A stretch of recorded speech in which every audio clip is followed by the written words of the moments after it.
श्री जी से जब भैरव सेठ की भेंट हुई तो वो अति प्रसन्न हुए। वो श्री प्राणनाथ जी को श्रद्धापूर्वक अपने घर ले जाकर सेवा करने लगे।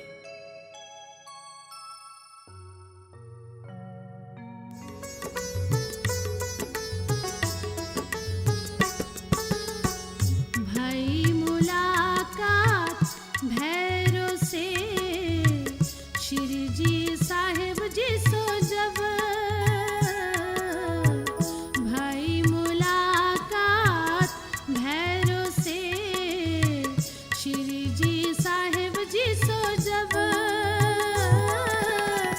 अपने घरों ले गया, खिजमत करने लगा तब, करने लगा तब।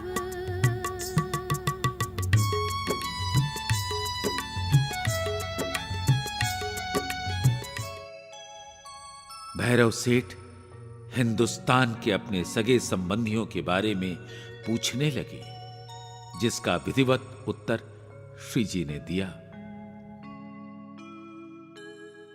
मस्कत में भैरव सेठ के मकान में श्री जी की चर्चा प्रारंभ हो गई। चर्चा सुनने के लिए भैरव सेठ सबसे आगे बैठे। ब्रज तथा अखंड रास की चर्चा सुनकर उन्हें बहुत आनंद हुआ। दोपहर के भोजन के पश्चात श्री प्राणनाथ जी ने पुनः चर्चा प्रारंभ कर दिया। रात्रि का अंधेरा छाने पर सुंदर साथ कीर्तन करने लगे। कीर्तन करते करते रात्रि व्यतीत हो गई। भैरव सेठ तब अपने निवास पर गए। इस प्रकार की दिनचर्या लंबे समय तक चलती रही। मुल्तान से 2 सत्संगी भी श्री जी की चर्चा में शामिल हुए। वे दोनों गुरु नानक देव जी के मत को मानने वाले थे। उन्हें कबीर जी की साखियों के गुह भेद समझ में नहीं आते थे। श्री जी के चर्चा सत्संग से वे सब कुछ स्वयं ही समझने लगे। उन्हें यह पूर्ण विश्वास हो गया कि श्री प्राणनाथ जी साक्षात पार ब्रह्म स्वरूप हैं। उन्होंने अपना सर्वस्व श्री जी के चरणों में न्योछावर कर दिया। अब्बासी बंदर में तेजबाई नामक एक वृद्धा भी रहती थी। वो अपने परिवार सहित श्री जी के दर्शन करने आई। वो वाणी चर्चा तथा कीर्तन सुनकर इतनी मग्न हो गई कि उन्हें सांसारिक कार्यों की चिंता ही नहीं रहती थी।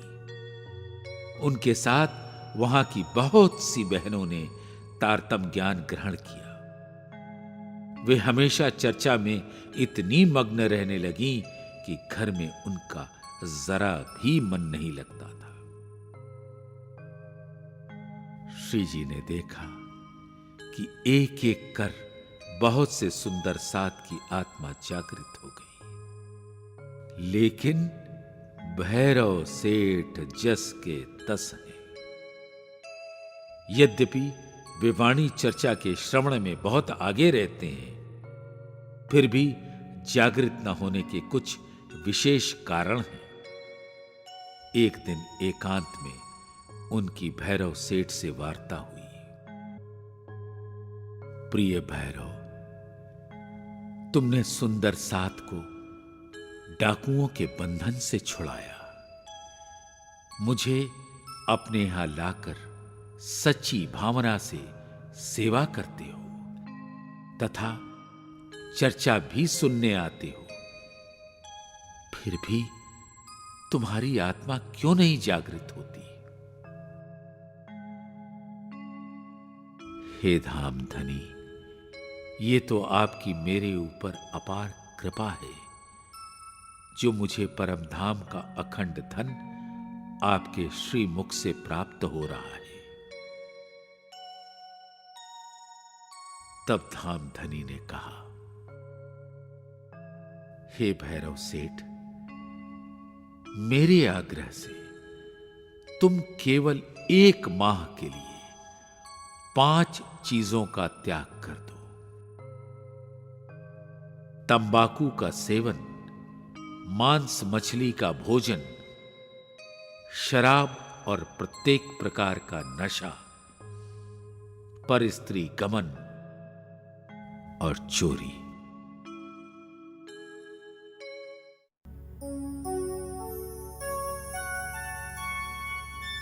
पीयूं ना तमाकू छोड़ दियो, और मांस मछली सब, शराब और सब कैफ, परदारा चोरी ना कब, परदारा चोरी ना कब।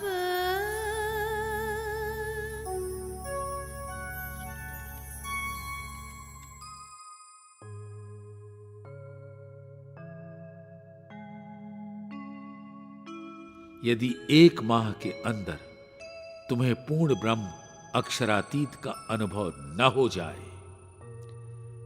तो मैं यहां से चला जाऊंगा तथा तुम माया में मग्न हो जाना। यदि इतनी सरलता से मेरी आत्मा जागृत हो जाए तथा प्रियतम पर ब्रह्म का भी दर्शन हो जाए तो फिर और क्या चाहिए। आपकी आज्ञा का मैं अवश्य ही पालन करूंगा। भैरव सेठ ने उसी क्षण अपने आगे रखे हुक्के को तोड़ दिया तथा श्री जी के सामने प्रतिज्ञा की कि मैं अवश्य ही महीने भर पूर्ण रूप से संयम का पालन करूंगा। भैरव सेठ की पत्नी को यह जरा भी पसंद नहीं था कि उसके पति के स्वास्थ्य में थोड़ा सा भी नुकसान हो। वो जोर जोर से बड़बड़ाने लगी। न जाने कहां से ऐसे महात्मा चले आते हैं जो मांस शराब का सेवन करने से भी मना करते हैं। भला मेरे पतिदेव इसके बिना कैसे रह सकते हैं। अरे भाई, यदि शरीर स्वस्थ नहीं रहेगा तो इस संसार का सुख कैसे लिया जा सकता है। भगवान बचाए, छी छी ऐसे महात्माओं से। ये कटु शब्द जब भैरव सेठ के कानों में पड़े तो वे खींच उठे। उन्होंने अपनी पत्नी की ओर देखते हुए रोषपूर्ण शब्दों में कहा, तुम्हें यहां बड़बड़ाने की आवश्यकता कतई नहीं है। इस तरह के संयम का प्रण मैंने सारे जीवन भर के लिए तो किया नहीं है। यदि 1 माह के अंदर मुझे परमात्मा का दर्शन नहीं हुआ तो मैं पहले की तरह ही खाना पीना शुरू कर दूंगा। समझ लगी तुम्हें? अब जाओ यहां से। इस प्रकार की स्पष्टवादिता को सुनकर उनकी पत्नी मन मसोस कर रह गई, लेकिन उसके मन में श्री जी के प्रति कटुता बनी रही। अपने मन को संयम की रस्सी से बांधकर भैरव सेठ चर्चा सुनने लगे। चर्चा के तीसरे दिन जब श्री जी वर्णन कर रहे थे काल माया और योग माया के परे परम धाम है, जिसमें सर्वरस सागर से आगे यमुना जी के 7 घाट हैं, जिनके आगे चांदनी चौक है, उसके आगे रंग महल है, जिसकी प्रथम भूमिका में 64 थंभों वाली मूल मिलावे में पूर्ण ब्रह्म सच्चिदानंद अपनी आह्लादनी शक्ति श्यामा जी तथा आनंद स्वरूपा आत्माओं के साथ विराजमान है। सभी अति सुंदर किशोर स्वरूप वाले हैं। अभी श्री जी वर्णन कर ही रहे थे कि भैरव सेठ खड़े हो गए और बोले, हे धामधनी, आप कृपा से मैंने पूर्ण ब्रह्म सच्चिदानंद का प्रत्यक्ष दर्शन कर लिया। मैं अब जीवन में कभी भी मांस, शराब, तंबाकू, पर स्त्री गमन आदि का पाप कतई नहीं करूंगा।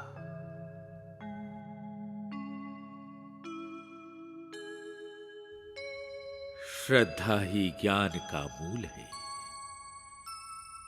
श्रद्धा से ही परम सत्य प्राप्त होता है। श्रद्धा ही आध्यात्मिक उन्नति का मूल है। श्रद्धाहीन व्यक्ति जीवन में कभी भी सफल नहीं हो सकता।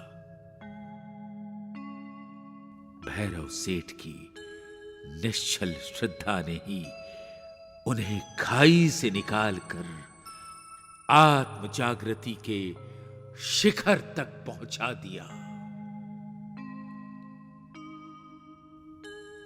जब भैरव सेठ ने श्री प्राणनाथ जी के चरणों में आकर तारतम ज्ञान ग्रहण कर लिया तो सारे नगर में ही इसका शोर फैल गया। लोग भैरव सेठ की अचानक ही इस धार्मिक भावना पर आश्चर्य करने लगे। अब्बासी बंदर में भड़सारी जाति के हिंदू लोग रहते थे, जिनका मुख्य पेशा व्यापार करना था। श्री जी की चर्चा सुनने वालों में महिला सुंदर साथ की संख्या बहुत थी। उनके पति इस बात से बहुत खिन्न रहा करते थे कि उनकी पत्नियां उनकी तरफ से बहुत लापरवाह रहती हैं। जब देखो तब उन्हें चर्चा के सिवाय अन्य कुछ सूझता ही नहीं है। प्रतिदिन ठंडा ठंडा भोजन करके वे ऊब चुके थे, क्योंकि वे भोजन बनाकर चर्चा सुनने चली जाया करती थी। वे सभी मिलकर भैरव सेठ के पास गए और लड़ने लगे कि हमारी लड़ाई आपसे है, क्योंकि सभी महिलाएं आप ही के घर बैठी रहती हैं। भैरव सेठ ने कहा, अरे भाई, मैं किसी को भी बुलाने तो जाता नहीं। वे अपने आत्म कल्याण की कामना से आती हैं। तुम अपनी पत्नियों को अपने घर पर रोक सको तो रोक लो, मेरा किसी से भी क्या मतलब। तुम्हें न तो ब्रह्म ज्ञान की चर्चा सुननी है और न किसी को सुनने ही देनी है। इस प्रकार की खरी खरी बातें जब उन्हें सुनने को मिली तो वे शर्मिंदा होकर अपने घर आए और अपनी अपनी पत्नियों से लड़ने लगे। उन्होंने कहा, तुम सभी रात्रि के समय घर छोड़कर भैरव सेठ के यहां क्यों जाती हो?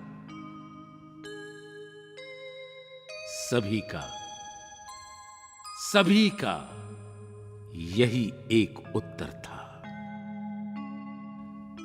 वहां पर हम सभी उस पूर्ण ब्रह्म परमात्मा की चर्चा सुनने के लिए जाती हैं, एक तो इस मुस्लिम देश में कभी धर्म चर्चा नहीं होती, और यदि हमारे सौभाग्य से हमें ब्रह्म ज्ञान की चर्चा मिल रही है तो तुम उसमें शत्रु की तरह बाधक क्यों बन रहे हो? तुम तो केवल हमारे शरीर के पति हो, आत्मा के नहीं। यदि हमें वहां पर जाने से रोका जाएगा तो हम इस शरीर को बिना देर किए छोड़ देंगे। फिर वे सभी व्यापारी मिलकर तेजबाई नामक बुढ़िया से लड़ने के लिए गए और बोले कि तुम भैरव सेठ के यहां चर्चा सुनने मत जाया करो। यह सुनकर तेजबाई बोली, मुझे वहां जाने से तुम लोग क्यों मना कर रहे हो? क्या तुम्हें मेरी बुढ़ापे की अवस्था दिखाई नहीं दे रही है जो इस प्रकार का आरोप लगा रहे हो? इस बात पर सभी लोग मिलकर बोले कि माते, तुमको जाने में हम दोष नहीं मानते, लेकिन हमारी पत्नियां जो तुम्हारे पीछे लग गई हैं, उसका क्या होगा? यदि तुम नहीं जाओगी तो उनका भी जाना बंद हो जाएगा। इसलिए हमारी खुशी के लिए तुम वहां न जाओ माते।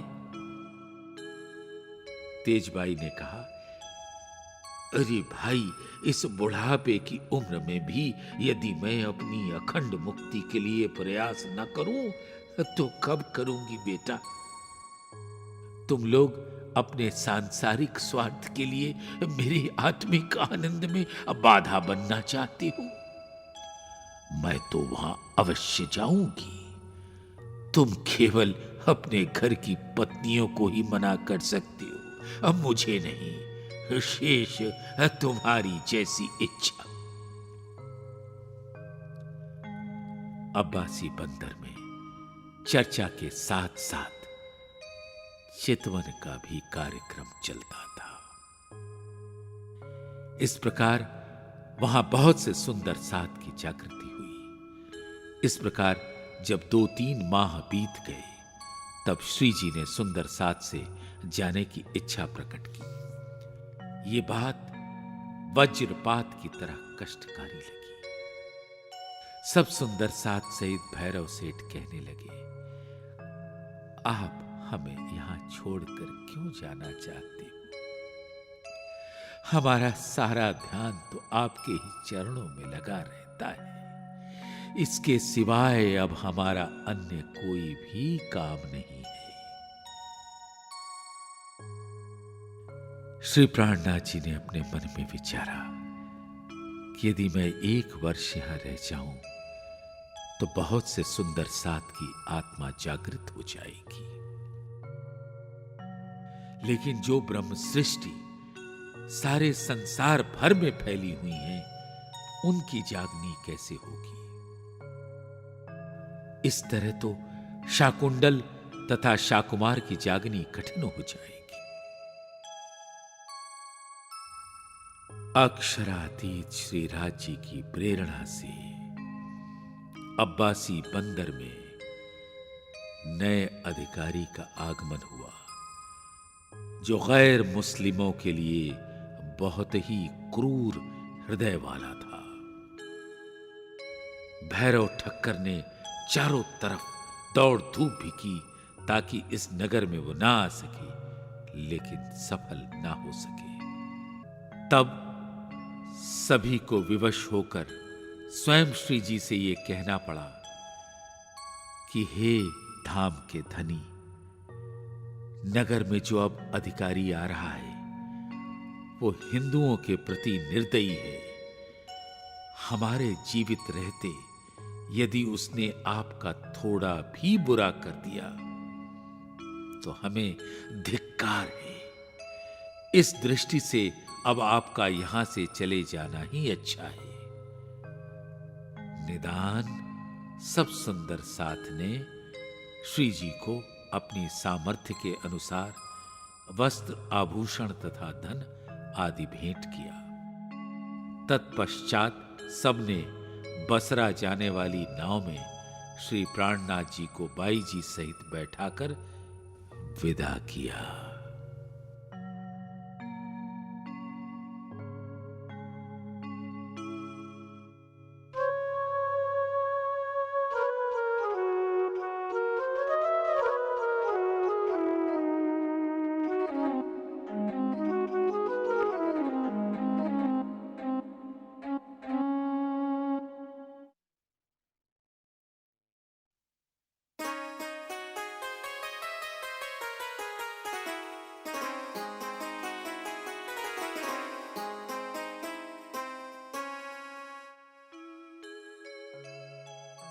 श्री जी अब्बासी बंदर से कोग बंदर आए।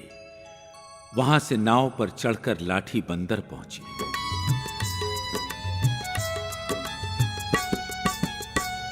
आवासी बंदर से आए कोग बंदर,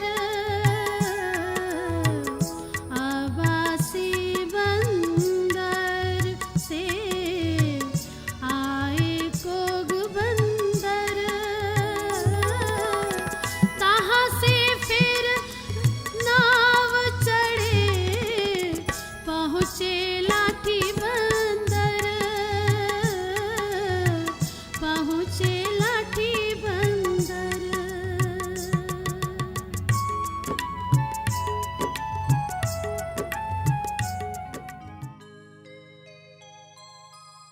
वहां पर 3-4 दिन रहने के बाद ठट्ठा नगर आ गए। सभी सुंदर साथ श्री जी के आगमन पर आनंदित हो उठे। सबने अपने विरह की पीड़ा शांत की।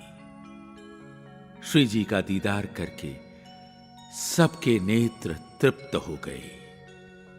नाथा जोशी के साथ अनेकों सुंदर साथ श्री जी की अगवानी करने आए और प्रेम पूर्वक ले गए। जिंदादास ठाकुरी बाई के घर पर श्री जी ठहरे। ठाकुरी बाई ने बहुत प्रेम पूर्वक भोजन बनाया। सब सुंदर साथ भी अपने अपने घरों से प्रेम पूर्वक भोजन का सामान लेकर आते थे। श्री प्राणनाथ जी सबकी श्रद्धा रखने के लिए अवश्य ही थोड़ा सा खा लेते। धीरे धीरे ठट्ठा नगर के बहुत से लोग दर्शन के लिए आने लगे। पास के मेटहरी से भी काफी सुंदर साथ आने लगे और उनकी आत्मा जागृत हुई। यहां पर श्री जी ने श्री बिहारी जी को पत्र लिखा। पत्र में मस्कत, अब्बासी, ठट्ठा नगर आदि सब जगह के घटनाक्रमों का विवरण था। पत्र में यह भी लिखा कि मैं कच्छ में आ रहा हूं। मेरा निवेदन है कि आप वहां आइए ताकि मैं आपसे मिल सकूं। जब श्री जी ने जाने की बात की तो सुंदर साथ बहुत दुखी होकर जाने की स्वीकृति ही नहीं देता था। इस विषय पर कई दिन तक वार्ता चलती रही। अंत में 1 माह के पश्चात सब सुंदर साथ ने श्री जी को जाने की स्वीकृति दे दी। श्री प्राणनाथ जी ठट्ठा नगर से चलकर नलिया पहुंचे। श्री जी के आगमन की सूचना पाकर धारा भाई नलिया पहुंच गए। धारा भाई ने श्री जी के चरणों में प्रणाम किया और अपने मन की व्यथा कहना प्रारंभ कर दिया। मैं खंभालिया में रहता था। जब सूरजी भाई मस्कत से खंभालिया आए तो धर्म चर्चा का कार्य तेजी से प्रारंभ हुआ। मुझे श्रीराज जी का आवेश आने लगा और सुंदर साथ को श्रीराज जी का दर्शन भी होने लगा। मैं परमधाम की लीला का भी वर्णन करने लगा। सब सुंदर साथ मुझे उच्च आसन पर बिठाकर मेरा सम्मान करने लगे। ये बात बिहारी जी को बहुत बुरी लगी। उन्होंने सोचा कि इस तरह से तो छूट मिलने पर शूद्र लोग गादी पर बैठकर अपनी पूजा कराने लगेंगे, जिसका दुष्परिणाम यह होगा कि बड़े बड़े लोग इस पंथ में शामिल ही नहीं होंगे। तब उन्होंने पत्र लिखकर सूरजी भाई को खंभालिया से बुलवाया। सूरजी भाई से सारा समाचार लेने के बाद उन्होंने कठोर शब्दों में अपना स्पष्ट निर्णय दे दिया। तुम धारा भाई को परिवार सहित सुंदर साथ से बाहर निकाल दो, और यदि तुम ऐसा नहीं करते हो तो हम तुम्हें ही सुंदर साथ से निकाल देंगे। बिहारी जी की यह बात सुनकर सूरजी भाई सहम से गए और बोले, हे धामधनी, आपका आदेश सिर माथे पर। भला मैं धाराबाई को क्यों सुंदर साथ में रखूंगा? मैं तो यही चाहता हूं कि आप मुझे परमधाम से न निकालें। मेरी भी गिनती 12,000 सुंदर साथ में होती रहे, आप मुझे चरणों से अलग ना करें। बिहारी जी से मिलकर सूरजी भाई खंभालिया आया और धारा भाई को परिवार समेत सुंदर साथ और गांव से भी निकाल देने का तुगलकी आदेश जारी कर दिया। धारा भाई की पत्नी ने रो रो कर सब सुंदर साथ के सामने गिड़गिड़ाकर प्रार्थना की कि हमें परिवार समेत गांव और सुंदर साथ से क्यों निकाला जा रहा है? हमने ऐसा कौन सा अपराध कर दिया है जो इतनी कठोर सजा दी जा रही है? चर्चा तो हमने नहीं सुनाई है, फिर हमें क्यों निकाला जा रहा है? सूरजी भाई ने कहा, इस संबंध में हम कुछ भी नहीं कर सकते। हमें ऐसा करने के लिए बिहारी जी महाराज ने आदेश दिया है। यदि तुम सुंदर साथ के बीच में रहना चाहती हो तो बिहारी जी महाराज के चरणों में जाकर प्रार्थना करो। धन, पद और सत्ता पाने के बाद कभी भी किसी निरपराध प्राणी को सताना नहीं चाहिए, अन्यथा उस पाप की कालिमा युगों युगों तक अपराधी का पीछा करती रहती है। इतिहास ऐसे अपराधी को कभी भी क्षमा नहीं करता। धारा भाई कहते गए। तब मैं सपरिवार नौतनपुरी गया और बिहारी जी महाराज के चरणों में रो रो कर मैंने बहुत प्रार्थना की कि मुझे आप अपने चरणों में रखिए तथा मैं सुंदर साथ से अलग न किया जाऊं। शायद नियति को यही मंजूर था कि मेरे आंसू गादीपति महाराज को थोड़ा भी पिघला न सके। 1 वर्ष हो गया मैं अपने गांव से निष्कासित होकर जगह जगह भटक रहा हूं। आपका आना सुनकर मेरे मन में बहुत आनंद हुआ है। हे मेरे प्राणनाथ, आप ही मेरे सर्वस्व हैं। मैं आपके चरणों को छोड़कर अन्य कहीं भी मैं नहीं जाऊंगा। अब आपकी जो इच्छा हो वो कीजिए। ऐसा कहकर वो फपक फक कर रो पड़े। सूर्य के प्रकाश में सूर्यकांत मणि पिघल जाती है तथा चंद्रमा की चांदनी में चंद्रकांत मणि भी पिघल जाती है, किंतु ज्ञान की दृष्टि से निरक्षर भट्टाचार्य विवेक और वैराग्य से रहित तथा पद एवं सम्मान के प्यासे लोगों को किसी के भी आंसू नहीं पिघला सकते। श्री जी ने प्यार से सांत्वना देते हुए कहा, धारा भाई, अब तुम किसी भी बात की चिंता न करो। बिहारी जी महाराज यहां पर आने वाले हैं। मेरे आग्रह पर वे तुम्हें अवश्य ही सुंदर साथ में शामिल कर लेंगे। बिहारी जी को जो पत्र भेजा गया था उसका उत्तर यही आया कि मैं नलिया आने में असमर्थ हूं।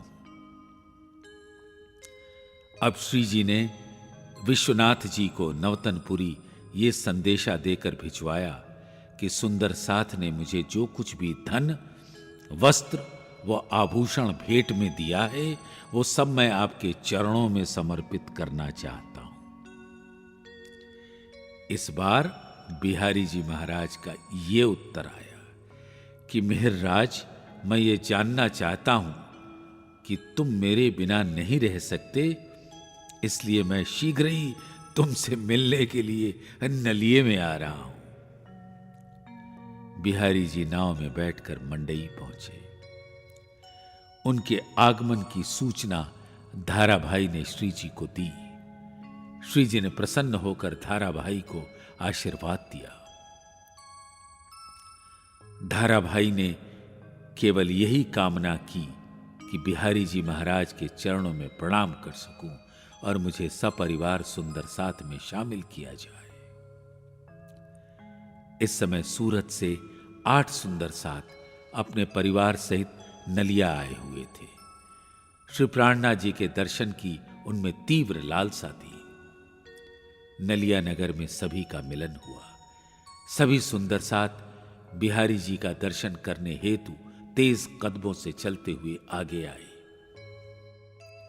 सबने ही धूमधाम से उनकी आगवानी की। नलिये का कामदार अपना परिचित था। उनसे पास की हवेली बिहारी जी को ठहराने के लिए मांग ली गई। सभी लोग श्रद्धापूर्वक उनकी सेवा करने लगे। अपने निष्कपट और निश्चल स्वभाव के अनुसार श्री जी ने मस्कत, अब्बासी तथा ठट्ठा नगर का सारा प्रसंग कह सुनाया। उसे सुनकर बिहारी जी आंतरिक रूप से तो ईर्ष्या की अग्नि में जलकर कुड़ गए, लेकिन ऊपर से हंसी का दिखावा करने लगे। सभी सुंदर साथ जब कहीं एकत्रित हों तो उसका आनंद तो कुछ और ही होता है। ऐसे में जब वाणी चर्चा का भी रस मिले तो सोने में सुगंध वाली स्थिति बन जाती है। श्री जी के मुखार बिंद से चर्चा का रस पाकर सुंदर साथ माया के दुखों को भूल गया। श्री प्राणनाथ जी ने रूपा और राधा को एकांत में बुलाकर समझाया कि तुम बिहारी जी महाराज को साक्षात पूर्ण ब्रह्म अक्षरातीत का स्वरूप मानकर सेवा करना। यदि तुम मेरे इस आदेश को नहीं मानोगी तो ये समझ लेना कि मेरा तुमसे कोई भी संबंध नहीं है। श्री प्राणनाथ जी ने एकांत में बिहारी जी से जागनी के संबंध में भावी योजना के बारे में बातचीत की तथा उनके साथ आए हुए सुंदर साथ को वस्त्रों एवं आभूषणों से सुसज्जित किया। श्री जी ने बिहारी जी के समक्ष सभी वस्त्र, आभूषण और धन भी समर्पित कर दिया। यहां तक कि तेज कुंवरी जी के भी वस्त्रों और आभूषणों को सेवा में भेंट कर दिया। अपने पास पहनने के मात्र 2 जोड़े कपड़े ही रखे। तत्पश्चात श्री जी ने अति विनम्र भाव से प्रार्थना की कि हे महाराज, धाराभाई ने आपके आने की शुभ सूचना जब दी थी, मैंने तभी वचन दे दिया था कि तुम्हें सुंदर साथ में शामिल करने के लिए मैं सिफारिश करूंगा। इसलिए आपसे मेरी करबद्ध प्रार्थना है कि धाराभाई को सुंदर साथ की जमात में शामिल कर लीजिए। ये बात सुनते ही बिहारी जी क्रोध से आग बबूला हो गए। वे बोले, मैं तुम्हारी ये प्रार्थना कतई स्वीकार नहीं करूंगा। धाराभाई को व्यक्तिगत रूप से या सपरिवार न तो सुंदर साथ में ही शामिल किया जाएगा और न ही उसको मैं परम धाम ले जाऊंगा। शूद्र जाति का होते हुए भी धाराभाई ने जिस प्रकार अपने तन से आवेश लीला की बात चलाई है, मुझे उसका बहुत ही दुख है। 2-4 दिन बीतने पर फिर श्री जी ने बिहारी जी से प्रार्थना की कि आप धाराभाई के निर्णय पर पुनर्विचार करें। आखिरकार धाराभाई ने चर्चा सुनाकर कौन सा अपराध किया है। यदि यह भी मान लिया जाए कि धाराभाई ने चर्चा सुनाकर अपराध किया है, तो उनकी पत्नी और बहन ने कौन सा पाप किया है जिसके कारण उन्हें भी घर गांव से बाहर निकाला गया है। बिहारी जी तमक कर बोली, मेहरराज, जब मैंने तुम्हें मना किया है कि धाराभाई का कभी भी जिक्र नहीं करना, तो तुम बार बार उसी की चर्चा क्यों करते हो? यदि तुम लाख बार भी धाराभाई को रखने के लिए कहोगे तो मेरा एक ही उत्तर होगा, नहीं। ये बात सुनकर सुंदर साथ एकांत में श्री जी से कहने लगे, आप उनका स्वभाव तो अच्छी तरह से जानते हैं। कहीं ऐसा न हो कि आपको भी धाराभाई की ही तरह सुंदर साथ और परमधाम से भी निकाल दिया जाए।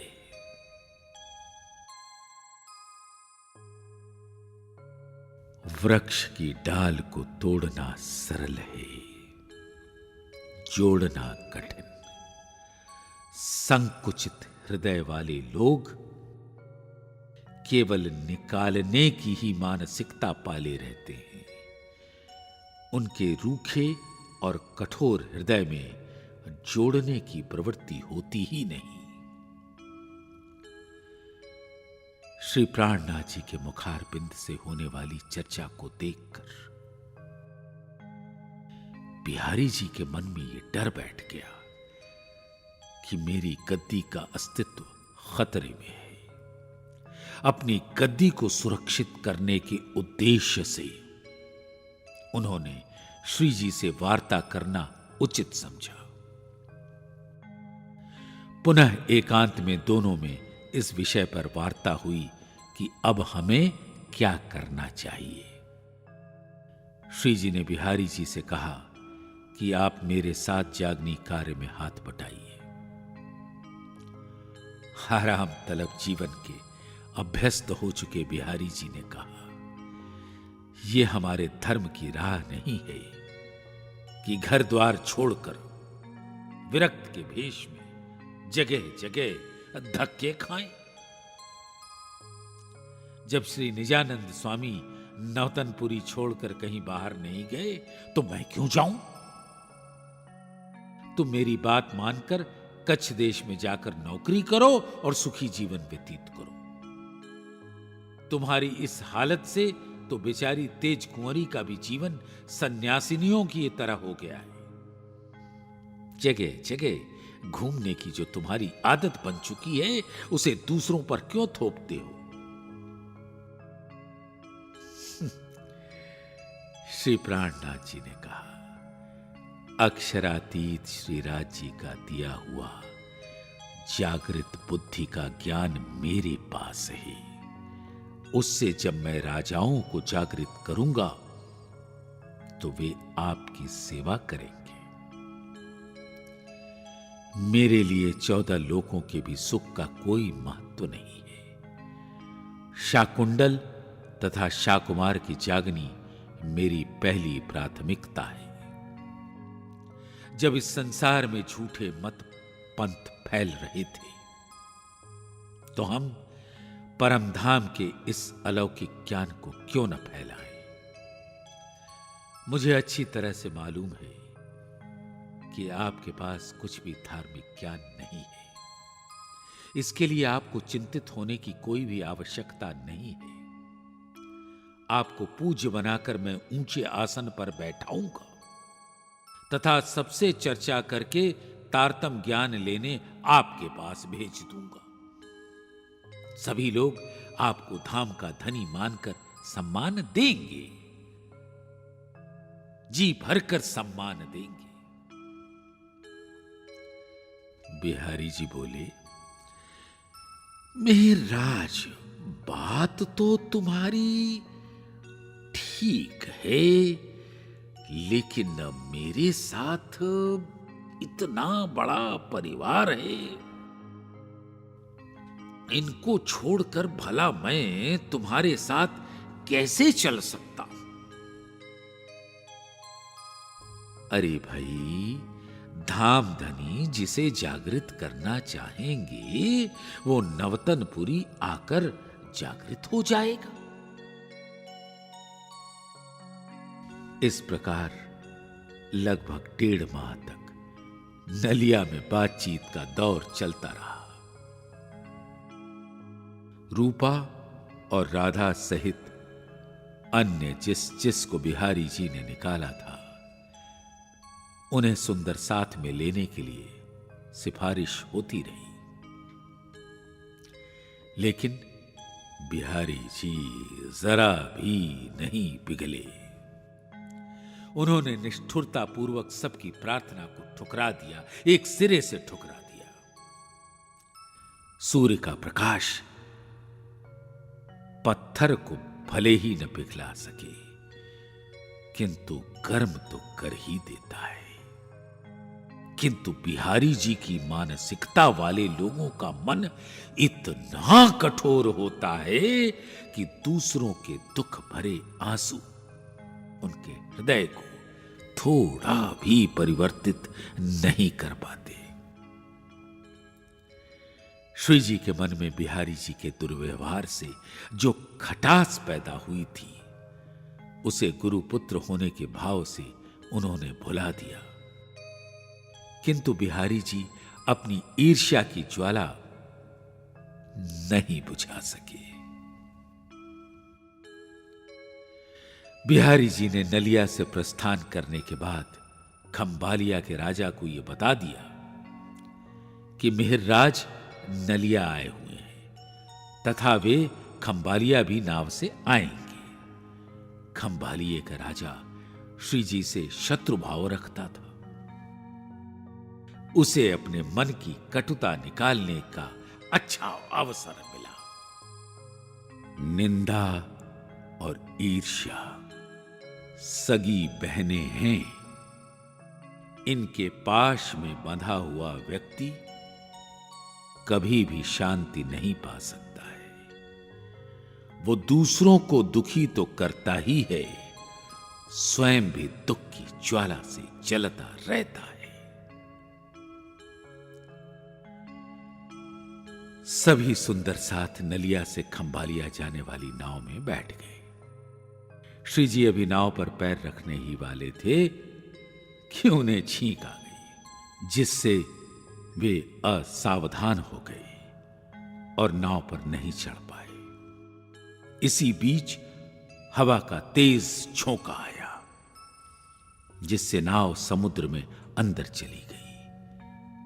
नाव पर पाल बंधी थी, जिसके कारण वो वापस ना आ सकी और अंदर ही चलती गई। यात्रा पूरी करने के पश्चात नाव जैसे ही खंबालिया पहुंची, राजा के सैनिकों ने सभी सुंदर सात को गिरफ्तार कर लिया और राजा ने पूछताछ शुरू कर दी। आप लोग कौन हैं? हम लोग सूरत से आए। आप में मिहिरराज कौन है? मिहिरराज? हम तो किसी भी मिहिरराज को नहीं जानते और न वे हमारे बीच में हैं। ये जो महिला दिखाई पड़ रही है, ये कौन है? क्या ये मिहिरराज की पत्नी तेज कुंवरी नहीं है? नहीं तो ये हमारी बहन है। आपकी बातें संदेह पैदा कर रही हैं। यदि आप सभी लोग अपनी तथाकथित बहन के हाथ का बनाया हुआ जल में पकाया हुआ भात खा लेंगे तो मैं ये मान लूंगा कि आप सभी भाई बहन हैं और ये महिला तेज कुंवरी नहीं है। अरे भाई, ये कौन सी बड़ी बात है? ऐसा करते करते तो इतनी उम्र बीत गई, अभी हम आपके सामने कर दिखाते हैं। कुछ समय बाद तेज कुंवरी जी के बनाए हुए भोजन को सभी सुंदर साथ प्रेम से खाते हैं, जिसे देखकर राजा दंग रह जाता है। उसके मन का सारा भ्रम दूर हो जाता है और वो सब सुंदर साथ को दूसरे दिन बंधन मुक्त कर देता है। इस प्रकार बिहारी जी की कृपा से आई हुई घोर विपत्ति टल जाती है।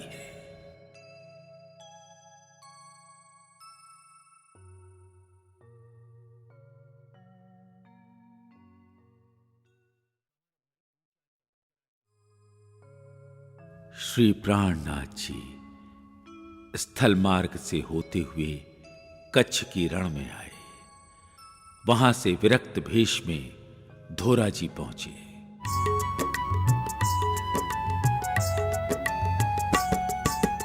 श्री जी साहेब जी खुश की चले रण आन उतरे। श्री जी साहेब जी खुश की चले रण आन उतरे। चीरक भेष करके घोरा जी मार्ग पंथ चढ़े। घोरा जी मार्ग पंथ चढ़े।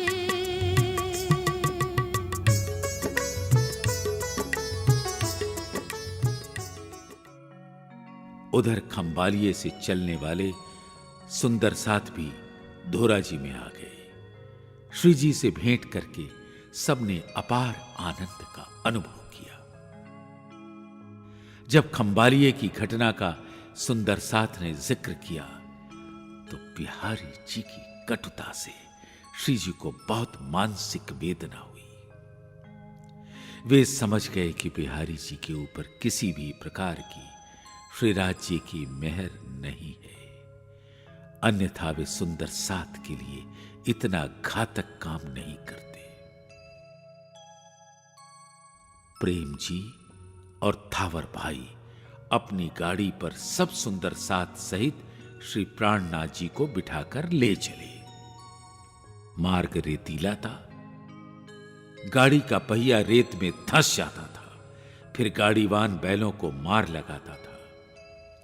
ऐसी स्थिति में एक कीर्तन उतरा जिसका संक्षिप्त भाव इस प्रकार है। हे बैल, तुम अपने जुए को मत छोड़ना। इतने भारी बोझ को ढोने पर भी तुम्हें मार खानी पड़ रही है। तुम्हारे कंधे में सूजन है, फिर भी जब तक तुम्हारी मंजिल ना आ जाए बोझ ढोते रहना। अर्थात हे मेरे जीव, बिहारी जी तुम्हें कितना भी कष्ट क्यों न दे, धाम धनी ने जो तुम्हें सेवा सौंपी है उससे कभी भी पीछे ना हटना। सहनशीलता सबसे बड़ा अस्त्र है। महापुरुषों के पास विनम्रता की ढाल और सहनशीलता का अमोघ अस्त्र होता है, जिसके द्वारा वे संसार को जीत लेते हैं। वहां से सुंदर साथ सहित श्री जी घोघा आए। वहां 3 दिन रुककर सुहाली होते हुए सूरत आए। सूरत में 18 माह की चर्चा के फलस्वरूप 500 सुंदर साथ का एक बहुत बड़ा समूह तैयार हो गया, जो हमेशा हमेशा के लिए घर द्वार छोड़कर श्री जी के चरणों में समर्पित हो गया। श्री जी सूरत के सैयदपुरा मोहल्ले में शिवजी भाई के घर पर ठहरे। शिवजी ने बहुत प्रेम पूर्वक सेवा की। शिवजी तथा राम जी दोनों भाई थे, किंतु उनमें यही अंतर था कि शिवजी भाई जहां धनवान थे, वहीं राम जी भाई बहुत गरीब। श्री प्राणनाथ जी ने दोनों को ज्ञान से जागृत किया और आदेश दिया कि तुम दोनों नौतनपुरी में गादी पर विराजमान बिहारी जी का दर्शन करो, तभी तुम्हारी आत्मा जागृत होगी। श्री जी ने दोनों को अपनी ओर से पत्र भी लिखकर दे दिया। सबसे पहले शिवजी भाई बिहारी जी के पास पहुंचे। सेवक ने सूचना दी, महाराज, सूरत से कोई सुंदर साथ आपके दर्शन हेतु आया है। उसका हुलिया कैसा है? वो काफी धनवान प्रतीत होता है। वो अपने वाहन से यहां आया है तथा कीमती कपड़े पहने हुए। ओहो, उसे शीघ्र अंदर ले आओ। शिवजी भाई ने गादीपति बिहारी जी महाराज के चरणों में प्रणाम करके सोने की 5 मोहरें भेंट की। बिहारी जी महाराज गदगद हो उठे। वाह वाह। उन्होंने आशीर्वाद दिया, निश्चित ही तुम परम धाम की निर्मल आत्मा हो। तुमने जो 5 मोहरें भेंट की है, मैं तुम्हें आशीर्वाद देता हूं कि तुम्हारी आत्मा जागृत हो और तुम परम धाम के आनंद को प्राप्त करो। इसके साथ ही उन्होंने अपने सेवक को भी आदेश दे दिया कि शिवजी भाई को अच्छी जगह ठहराया जाए तथा इनकी सुख सुविधाओं का भरपूर ध्यान रखा जाए। शिवजी भाई के लौट आने के पश्चात पैदल चलते हुए राम जी भाई नौतनपुरी पहुंचे। सेवक ने बिहारी जी को सूचना दी। महाराज श्री ने पूछा, वो कैसा है और कहां से आया है? महाराज, आया तो वो सूरत से ही है, किंतु बहुत गरीब है। पैदल चलकर कई दिनों में यहां पहुंचा है। दुबला पतला सा आदमी है। कह रहा है कि महाराज श्री दर्शन दे दें तो मैं धन्य धन्य हो जाऊंगा। धामधनी का दरबार भूखे नंगे भिखमंगों के लिए नहीं है। उसे किसी भी कीमत पर यहां अंदर नहीं घुसने देना, देख लो। उसने ये पत्र भी भिजवाया है, जो श्री मिहिरराज जी का लिखा हुआ है।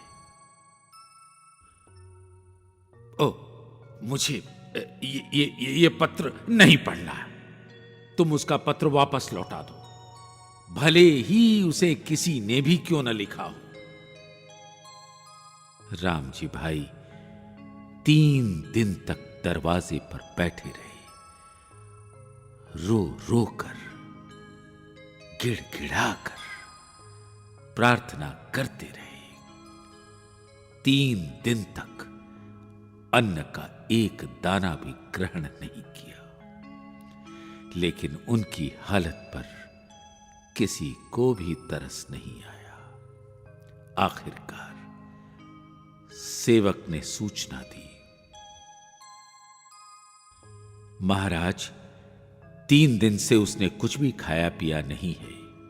वो रो रहा है, कह रहा है कि जब तक धामधनी महाराज दर्शन नहीं देंगे मैं भोजन नहीं करूंगा। मैं इतना सस्ता धामधनी नहीं हूं कि हर कोई मेरा दर्शन करता फिरे। उसे कह दो यहां से वो तुरंत चला जाए। मैं ऐसे भिखमंगों को दर्शन नहीं दूंगा। सेवक ने सारी बात राम जी भाई को बता दी। सुनकर राम जी भाई पहले तो फपक कर रो पड़े, लेकिन अंदर विद्रोह की अग्नि भी सुलगने लगी। वहां से उन्होंने चुपचाप वापस लौट जाना ही उचित समझा। मार्ग में क्रांतिवादी विचारों का तूफान उनके मन में उमड़ रहा था। क्या इसी को धर्म और आध्यात्म कहते हैं? मुझे दर्शन तो इसलिए नहीं मिल सका कि मैं गरीब हूं। क्या गरीब होना ही इतना बड़ा अभिशाप है कि मेरे 3 दिन भूखे रहने पर भी महाराज श्री पिघले नहीं और मुझे अंदर भी नहीं जाने दिया गया? जिनका हृदय इतना क्रूर और निर्दयी है, मैं नहीं मानता कि उस दिल में धाम धनी विराजे। मैं सैकड़ों कोस पैदल चलकर यहां आया था, लेकिन अब मुझे ऐसे महाराज के दर्शन करने की कोई भी आवश्यकता नहीं है। नौतनपुरी से वापस लौटकर राम जी भाई ने श्री जी से अपनी सारी आप बीती व्यथा कह डाली। उन्होंने स्पष्ट कह दिया, हमारे लिए आप ही धाम धनी हैं। बिहारी जी तो केवल रूई की ही गादी के स्वामी हैं। अब मैं कभी भी उनके दर्शन करने नहीं जाऊंगा। ये सब सुनकर श्री जी को बहुत हार्दिक पीड़ा हुई। उन्होंने मन ही मन सोचा, यदि बिहारी जी पर अक्षरातीत धाम धनी की थोड़ी भी कृपा होती तो वे इतनी कठोरता का व्यवहार कतई नहीं करते।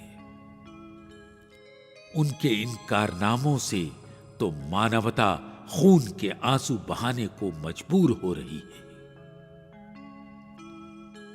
उधर बिहारी जी को जब इस बात का पता चला कि धारा भाई तथा राम जी भाई एवं रूपा राधा को मिहिर राज ने शरण दे रखी है, तो उन्होंने सोचा कि मिहिर राज ने सद्गुरु महाराज की गादी से प्रतिद्वंदिता ले रखी है, तभी वे मेरा आदेश नहीं मानते, तथा जिसको मैं निकालता हूं उसको वो रख लेते हैं। उनके मन में स्वयं को बड़ा बनाने की भूख है। जब बिहारी जी के मन की ये बात श्री जी तक पहुंची तो उन्होंने स्पष्ट शब्दों में कह दिया कि जो कोई भी निष्कासित, तिरस्कृत एवं निर्बल सुंदर साथ होगा, उसको मैं अवश्य गले लगाकर अपने प्रेम की छांव तले रखूंगा और किसी भी स्थिति में उसका परित्याग नहीं करूंगा।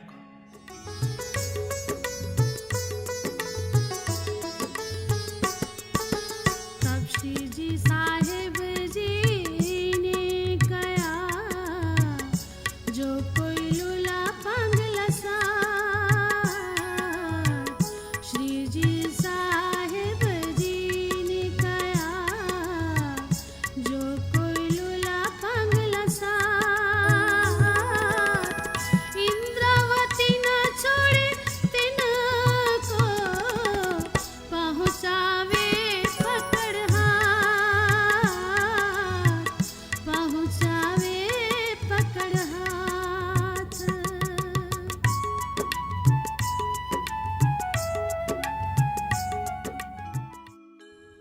गंदे नाले का जल गंगा में मिलकर गंगा जल और सागर में मिलकर सागर का जल कहलाता है, जबकि उससे घृणा करने वाले तालाबों का जल गर्मी में सूख जाया करता है।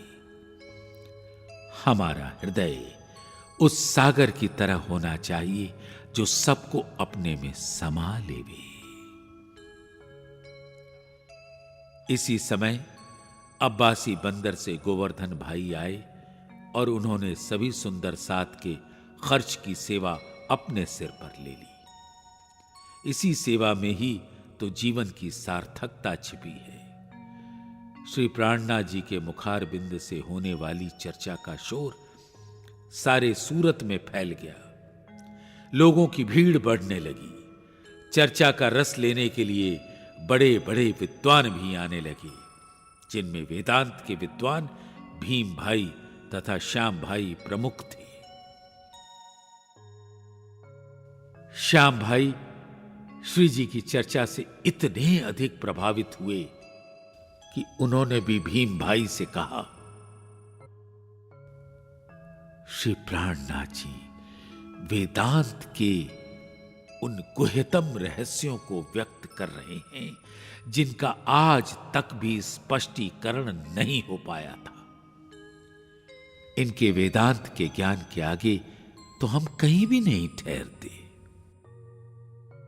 इस कथन को सुनकर भीम भाई भी विचार करने लगे कि हम लोगों ने तो अब तक अक्षर ब्रह्म के मन के स्वप्न स्वरूप आदि नारायण को ही सब कुछ समझ रखा था, किंतु ये तो अक्षर ब्रह्म से भी परे अक्षरातीत की लीला का वर्णन कर रहे हैं। निश्चय ही श्री जी का कथन वेद वेदांत के पूर्णतया अनुकूल है, जिसे हम लोग अभी तक समझ नहीं पाए। श्री जी की कृपा से भीम भाई की आत्मिक दृष्टि परम धाम का अनुभव करने लगी। फिर क्या था, प्यासे को गंगोत्री की स्वच्छ जलधारा ही पीने को मिल गई। भीम भाई ने सपरिवार श्री जी के चरणों में आकर तारतम ज्ञान ग्रहण किया। तत्पश्चात श्याम भाई ने भी उस ज्ञान धारा का रसपान किया। दोनों ने अपने पूर्व गुरु सन्यासी शंभुनाथ से अपना संबंध तोड़ लिया और अलौकिक ज्ञान के सागर में डुबकी लगाने लगे। वल्लभाचार्य मत में गोविंद जी व्यास नामक एक विद्वान थे। उन्हें श्रीमद् भागवत में वर्णित 40 प्रश्नों का उत्तर नहीं आता था। वल्लभ भाई दलाल ने उन 40 प्रश्नों को उतारकर श्री जी के सामने रख दिया। श्री प्राणनाथ जी ने उन 40 प्रश्नों को गोविंद जी व्यास के हाथों में पकड़ा दिया और एक एक प्रश्न को पढ़ने को कहा। व्यास जी क्रमशः प्रश्न पढ़ते गए और श्री जी उनका उत्तर देते गए। थोड़ी ही देर में सभी प्रश्नों का समाधान हो गया और गोविंद जी व्यास अवाक रह गए। उनकी अंतरात्मा पुकार उठी, व्यास इन प्रश्नों का उत्तर देने वाला कोई मानव नहीं है, अपितु स्वयं पार ब्रह्म ही इस तन से लीला कर रहे हैं। तुम इनके चरणों में स्वयं को समर्पित कर दो।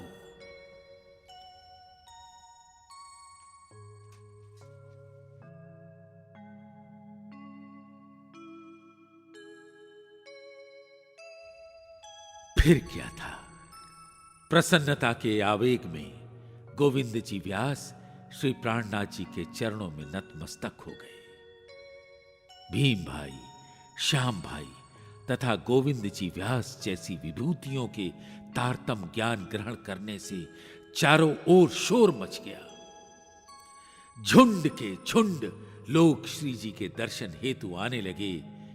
कोई निंदा करता तो कोई उनके दर्शन मात्र से ही अपने को धन्य धन्य समझता। सूरत की जागनी की गूंज बिहारी जी के कानों तक जा पहुंची।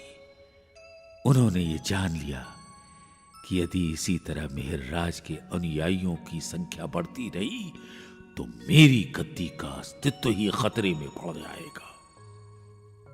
इसलिए उन्होंने समझौते की नीति अपनाते हुए श्री जी को पत्र लिखा प्रिय मिहिरराज, श्री निजानंद स्वामी के चलाए हुए पंथ को उज्जवल रखने के लिए मैं 3 नियम बना रहा हूं। मैं आशा करता हूं कि आप भी इनका पालन करेंगे। पहली, नीच जाति के लोगों को तारतम्य ज्ञान नहीं देना है। दूसरी, विधवा स्त्री भी इस अलौकिक ज्ञान की अधिकारिणी नहीं हो सकती। और तीसरी, मेरे और तुम्हारे सिवाय अन्य कोई भी तीसरा दीक्षा देने का अधिकार नहीं रख सकता।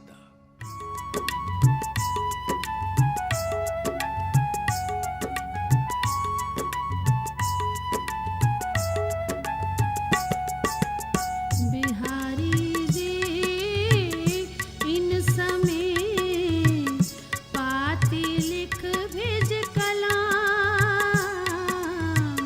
बिहारी जी इन समय पाती लिख भेज कलाम। 3 बात का बंधेज हम किया इस ठाम। हम किया इस ठाम।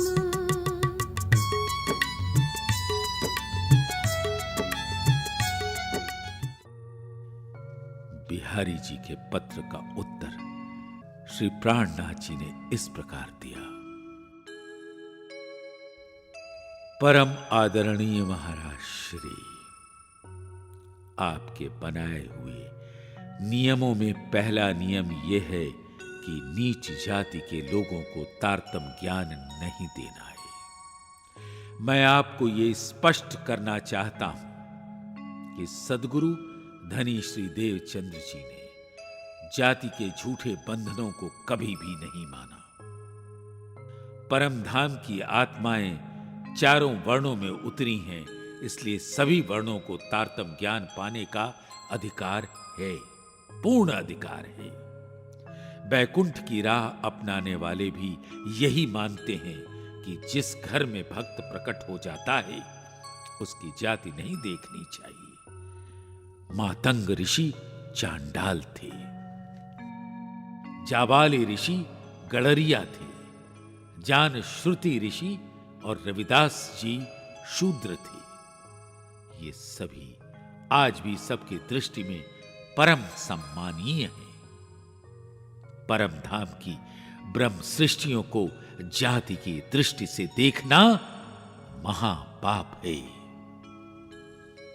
आपने दूसरे नियम में लिखा है कि विधवाओं को भी तारतम्य ज्ञान नहीं देना। आपका यह नियम भी निराधार है। आपको कदाचित विदित होगा कि सद्गुरु धनी श्री देवचंद्र जी ने खोजी बाई नामक विधवा को भी तारतम्य ज्ञान दिया था। वो मुसलमान स्त्री थी, किंतु श्री निजानंद स्वामी ने जरा भी भेदभाव नहीं किया। आपने ये जो लिखा है कि मेरे और तुम्हारे सिवाय अन्य कोई भी तारतम्य ज्ञान नहीं दे सकता, पूर्णतया अनुचित है। इतने बड़े संसार में केवल हम और आप कहां तक प्रचार कर सकते हैं? इस तरह से तो ये ज्ञान बहुत ही सीमित क्षेत्र में रह जाएगा। हमारे तनों की लीला की भी एक सीमा है। जिसके पास भी ज्ञान हो वो तारतम्य दे सकता है। श्री जी ने पत्र के साथ कलश ग्रंथ भी भेज दिया, जिसे पढ़कर बिहारी जी महाराज बहुत दुखी हुए। उन्होंने स्पष्ट रूप से कहा, ये कलश नहीं क्लेश है। इसमें तो मिहिरराज ने अक्षरातीत की सारी शोभा स्वयं ही ले रखी है। इसको पढ़ने वाला मिहिरराज को ही परब्रह्म मानने लगेगा। फिर मेरे गद्दी पर बैठने का क्या महत्व रह जाएगा? बिहारी जी ने अपने मन में सोचा कि मिहिरराज ने तो मेरे बनाए हुए 3 नियमों में से एक को भी नहीं माना। ये तो मेरी महत्ता को सीधे चुनौती देने वाली बात है। कलश ग्रंथ से उन्होंने ये बात दर्शा भी दी है। अब अपनी गद्दी की महिमा को सुरक्षित रखने के लिए मिहिरराज को सुंदर सात के समाज से बहिष्कृत करने के सिवाय अन्य कोई चारा ही नहीं बचा। निदान बिहारी जी ने श्री जी के पास पत्र लिखा। मिहिरराज, तुम्हारे पास कविताएं बनाने की कला आ गई है, जिसके द्वारा तुम स्वयं को ही अक्षरातीत मानने लगे हो।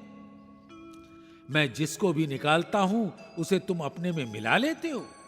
अब मुझसे तुम्हारा कोई भी संबंध नहीं। तुम्हारी सद्गुरु महाराज की गादी पर भी आस्था नहीं है। इन कारणों से मैं तुम्हें परम धाम से तथा सुंदर साथ से भी बहिष्कृत करता हूं।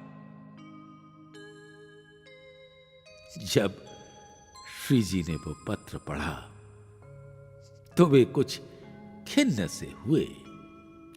उन्होंने मन ही मन सोचा कि परम धाम की ब्रह्म सृष्टि के लिए इस तरह का पत्र लिखना कदापि शोभनीय नहीं है। सुंदर साथ को जब पत्र की वास्तविकता मालूम हुई तो उन्हें बिहारी जी के अत्याचार पर रोष तो आया ही, हंसी भी आई कि यदि बिहारी जी को थोड़ा भी आध्यात्मिक ज्ञान होता तो इस तरह की बात कभी नहीं लिखते कि मैंने तुम्हें परम धाम से ही निकाल दिया है। परम धाम तो पूर्ण और अनंत है। उसमें किसी भी वस्तु को जोड़ना या घटाना संभव ही नहीं है। सब सुंदर साथ ने एकांत में आपस में विचार किया कि हमें न तो श्री मिहिरराज के तन से मतलब है और न बिहारी जी या उनकी गादी से। हमें तो ये देखना है कि अक्षरातीत परब्रह्म की शक्ति कहां लीला कर रही है।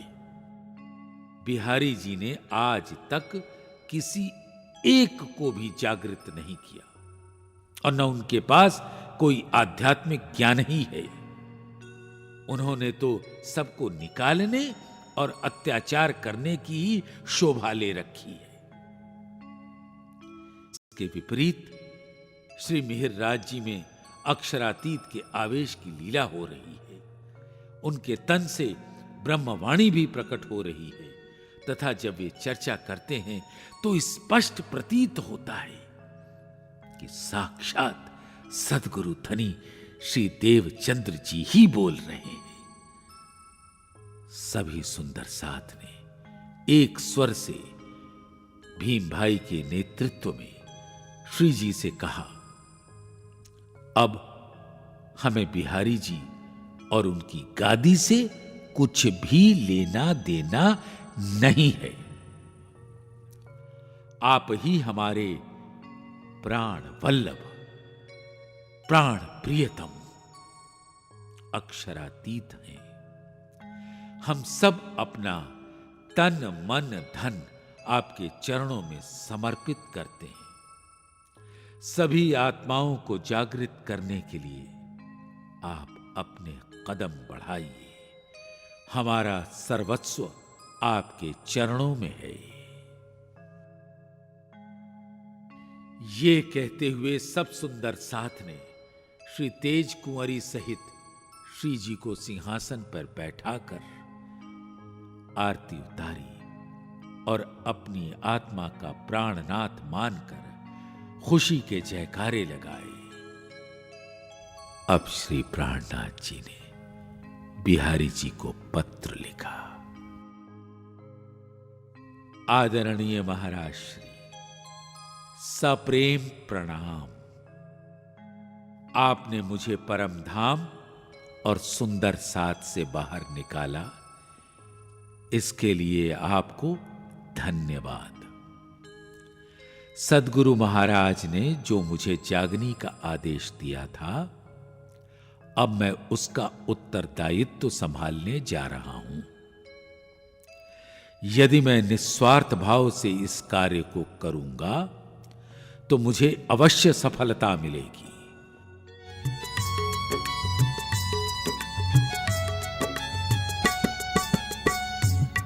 और साथ के वास्ते जो हम करी मेहनत, और साथ के वास्ते जो हम करी मेहनत, तो हमारे सीधा होएगा नजीक है साइत, नजीक है साइत।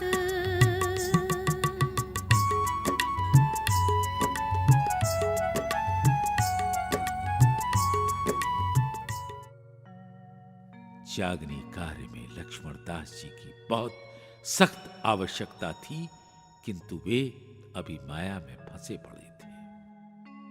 धाम धनी की प्रेरणा से ऐसी घटना घटी कि उन्हें सब कुछ छोड़कर श्री जी के चरणों में आना ही पड़ा। एक दिन सेठ लक्ष्मण दास जी के सभी जहाज समुद्र में डूब गए। 99 थे।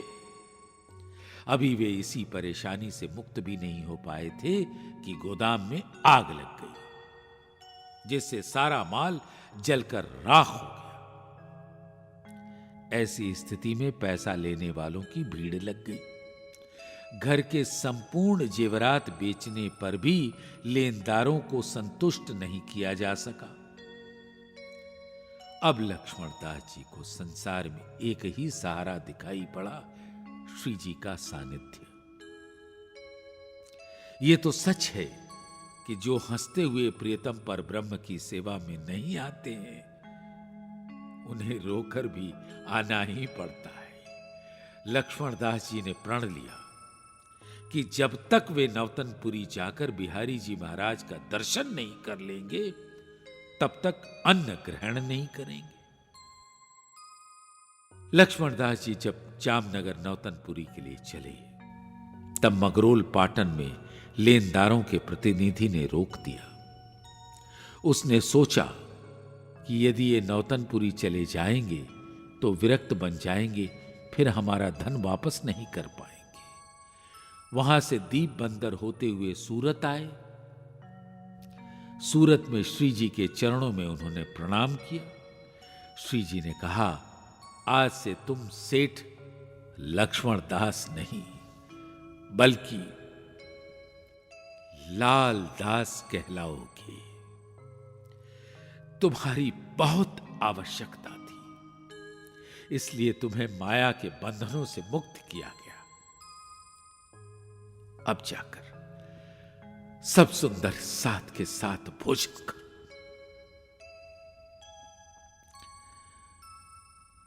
लालदास जी बोले, मैंने ये प्रतिज्ञा कर रखी है कि जब तक जामनगर जाकर बिहारी जी महाराज को प्रणाम नहीं करूंगा, तब तक अन्न ग्रहण नहीं करूंगा। तब श्री प्राणनाथ जी ने स्वयं अपने मुखार बिंद से कहा,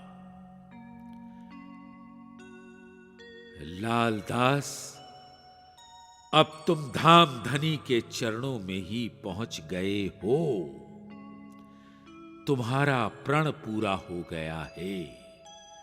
अब तुम्हें नवतनपुरी जाने की कोई भी आवश्यकता नहीं है।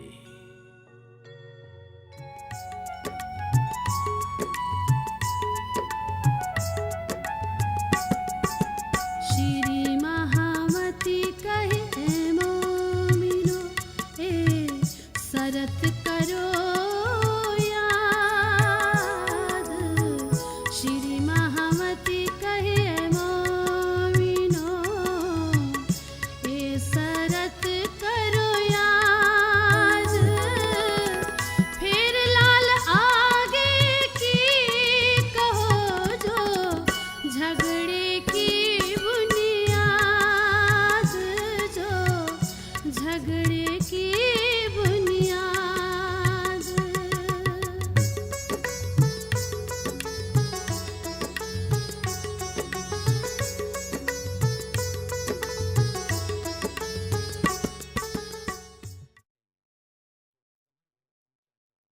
बिहारी जी महाराज केवल गद्दी पर बैठने के कारण ही अपने को धाम धनी माना करते थे।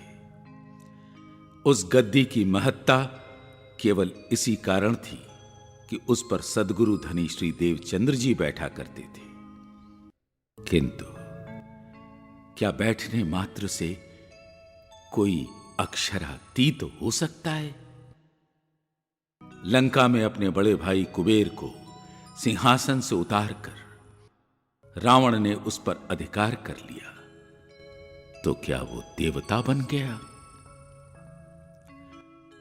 राजनीति के क्षेत्र में तो यह मान्यता है कि सिंहासन पर बैठने वाला संपूर्ण राज्य का स्वामी माना जाता है, किंतु आध्यात्म जगत में गद्दी पर बैठने वाला व्यक्ति उस स्थान विशेष का स्वामी तो हो जाता है, किंतु आध्यात्मिक संपदा पर तब तक स्वामित्व नहीं हो सकता जब तक उसकी योग्यता न हो जाए। बिहारी जी केवल रूई की गद्दी पर ही बैठकर अपने को कृत्य मानने लगे थे, जबकि श्री मिहिर राज ने हबसे में विरह में तड़प तड़प कर अपने प्राण वल्लभ को दिल में बसा लिया था। फलतः वे ही सही अर्थों में सबके प्राणनाथ बन गए। ब्रह्म ज्ञान की अलौकिक ज्योति को चारों ओर फैलाने का लक्ष्य लेकर श्री प्राणनाथ जी के साथ 500 सुंदर साथ का एक कारवां चल पड़ा।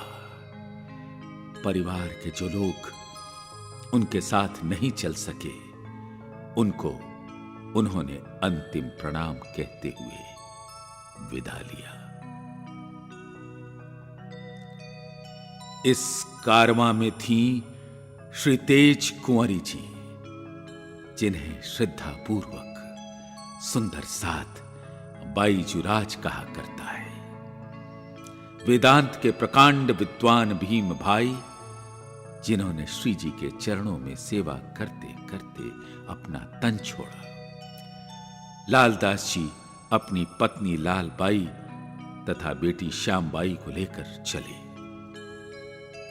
करोड़ों की संपत्ति के स्वामी श्री लालदास जी के पास अब 1 रुपया भी नहीं बचा था। अब्बासी बंदर के गोवर्धन दास जी भी थे साथ में। बिहारी जी महाराज जहां कदम कदम पर श्री जी का विरोध करते रहे, वहीं उनकी सगी बहन जमुनाबाई ने श्री प्राणनाथ जी के वास्तविक स्वरूप को पहचान लिया। अपने परिवार को छोड़कर अपने एकमात्र पुत्र छबील दास जी को साथ लेकर वे श्री जी के साथ चल पड़ी। दोनों ने सेवा करते करते अपनी आखिरी सांस भी धनी के चरणों में छोड़ी। लगभग 500 की संख्या के साथ श्री जी सूरत से चलकर अहमदाबाद पहुंचे। वहां 4 दिन रहकर सिद्धपुर पहुंचे। सिद्धपुर में रेवादास भगवान दास उपाध्याय नामक पंडे ने उनकी देखभाल की। श्री जी वहां 22 दिन रहकर जब चलने लगे तो भेंट स्वरूप रेवादास को एक मोहर दी गई। अपने स्वभाव के अनुकूल रेवादास बोल पड़ा, आप लोग तो इतने धनवान हैं, एक और मोहर दे दीजिए, आपको बहुत पुण्य होगा। गोवर्धन दास जी ने कहा, तुम्हें एक की जगह हम कई मोहरें दे सकते हैं, लेकिन वो नश्वर वस्तु है। श्री जी के स्वरूप में साक्षात पर ब्रह्म पधारे हैं, तुम इनसे कुछ अखंड का धन मांगो। ये सुनते ही रेवादास श्री प्राणनाथ जी के चरणों में गिर पड़े और प्रार्थना करने लगे कि आप मेरी आत्मा को जागृत कीजिए। श्री जी ने कहा कि मैं 22 दिन तक तुम्हारे पास रहा, किंतु तुमने ब्रह्म ज्ञान की कोई बात ही नहीं की। अब चलने के समय तुम्हें कितना बताऊं। मैं संक्षेप में तुमसे जो कुछ कहता हूं उसे हमेशा अपने दिल में बसाए रखना। अष्टावरण युक्त 14 लोक, 7 शून्य आदि नारायण, निराकार और बेहद के परे स्वलीला अद्वैत अनंत परम धाम है, जिसमें अक्षर ब्रह्म और अक्षरातीत का निवास है। परम धाम में प्रेम और आनंद की रस धारा श्री यमुना जी के ऊपर 7 घाट हैं, जिसमें पाट घाट से आगे जाने पर चांदनी चौक में रंग महल है, जिसकी प्रथम भूमि में मूल मिलावे में पर ब्रह्म का अति सुंदर किशोर युगल स्वरूप विराजमान है। हमारे मूल तन वहीं पर है। वहां से बैठे बैठे हमने सुरता द्वारा ब्रज, रास और जागनी का खेल देखा है। अब हम तारतम ज्ञान द्वारा जागृत होकर निज धाम जाएंगे। ये कहकर श्री जी तो सब सुंदर साथ सहित मेड़ता की ओर प्रस्थान कर दिए, और इधर रेवादास 6 माह तक इस कथन का मौन पाठ करते रहे। उन्होंने इस ज्ञान के बारे में किसी को कुछ भी नहीं बताया। एक दिन अचानक केशव भट्ट से बातचीत करते समय उनके मुख से निकल गया कि हद बेहद के परे परम धाम है, जहां से हम माया का खेल देखने के लिए आए हैं।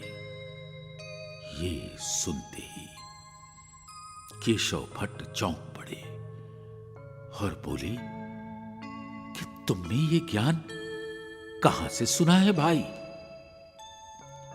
तुम तो सारे जीवन देवी देवताओं की ही पूजा करते कराते रहे हो। इधर से 6 माह पहले एक क्षत्रिय निकला था, उसके साथ बहुत से लोग थे। उन्होंने ने मुझे ये ज्ञान दिया था। तुमने जो कुछ सुना है उसे स्पष्ट रूप से मुझे भी सुनाओ। उस तेजस्वी क्षत्रिय ने यह कहा था कि इस अष्टावरण वाले 14 लोक के ऊपर 7 शून्य आदि नारायण, मोह तत्व तथा बेहद का ब्रह्मांड है, जिसके परे परम धाम है, जहां से आकर हमने ब्रज रास का खेल देखा है, और अब जागनी ब्रह्मांड का खेल देखकर हम पुनः परम धाम जाएंगे।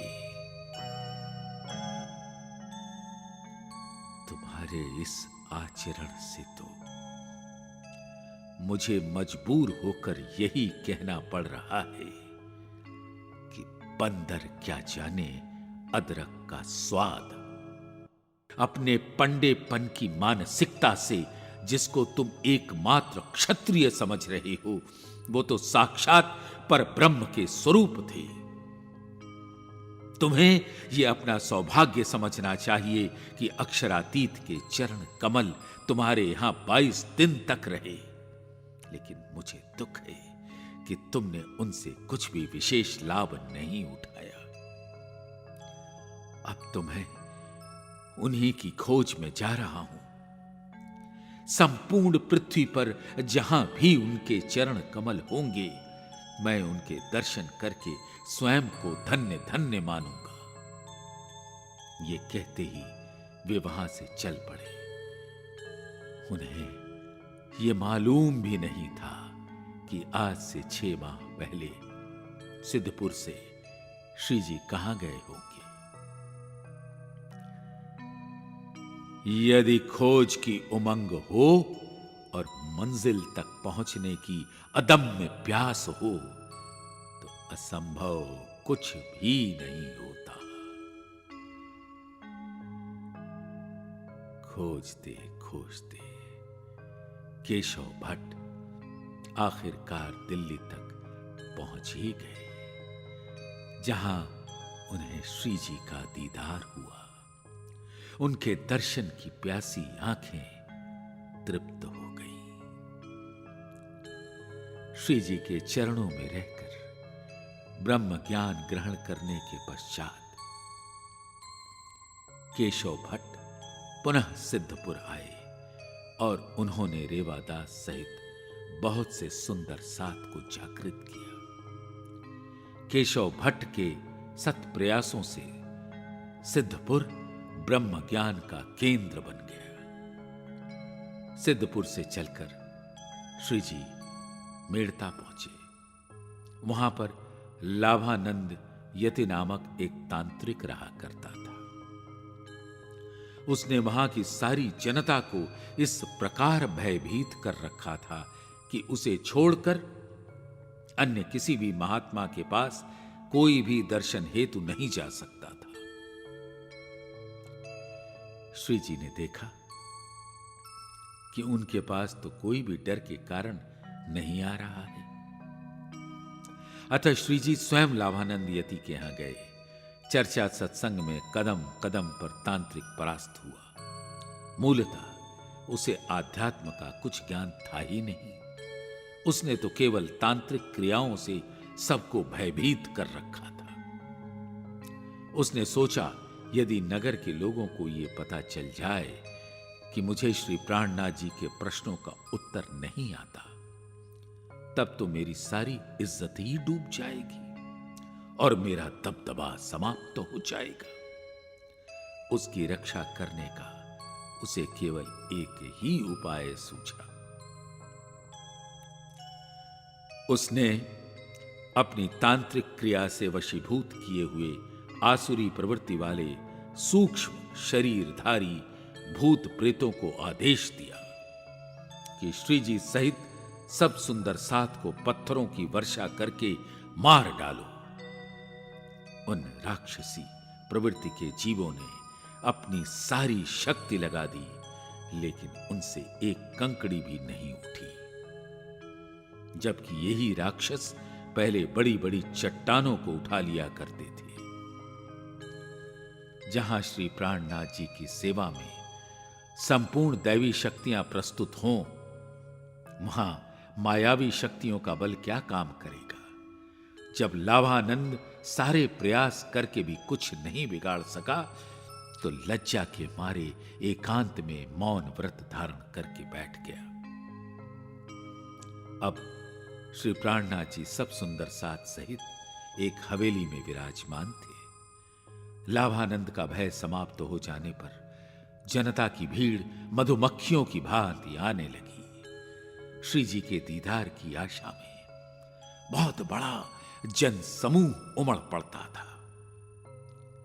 श्री जी की वाणी चर्चा के सम्मोहन पाश में बंधे हुए अनेकों ने तारतम ज्ञान ग्रहण किया। इनमें श्री राजाराम, झांझन भाई तथा मकरंद जी ने तो अपना सर्वस्व न्यौछावर कर दिया।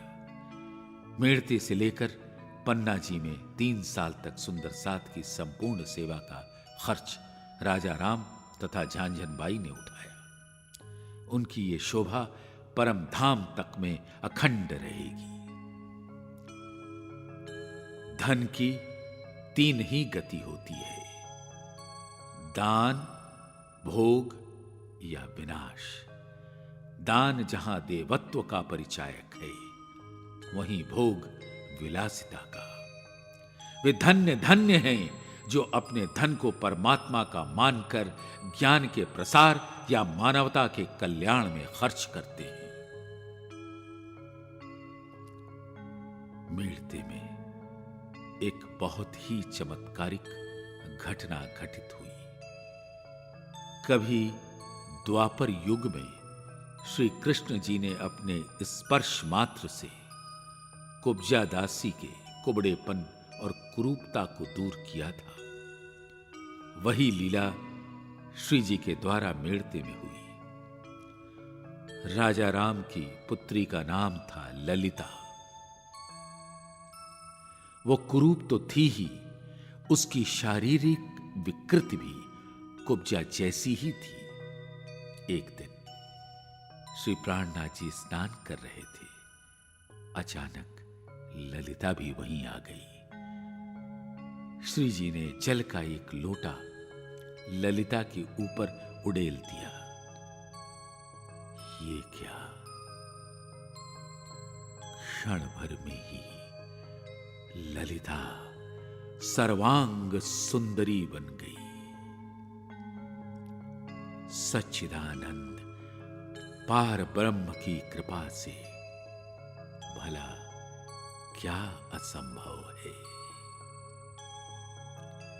बस फिर क्या था, माया के अंधकार में भटकती हुई ललिता ने अपने प्राण वल्लभ अक्षरातीत को घर बैठे ही पा लिया। वो तो धनी के प्रेम में बेसुध हो गई। उसने घर का बंधन हमेशा के लिए तोड़ दिया और पन्ना जी तक सेवा करते करते अपनी दैहिक लीला समाप्त की।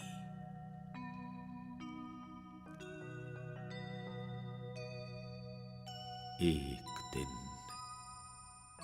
सायंकाल के समय श्री प्राणनाथ जी सुंदर साथ के साथ चहलकदमी कर रहे थे। अचानक मुल्ला ने मस्जिद की मीनार पर चढ़कर मांग दी, ला इलाहा इल्लल्लाह मोहम्मद उर रसूल अल्लाह।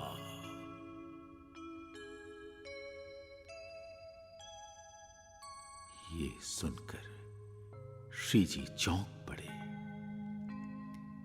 ये मुल्ला क्या कह रहा है?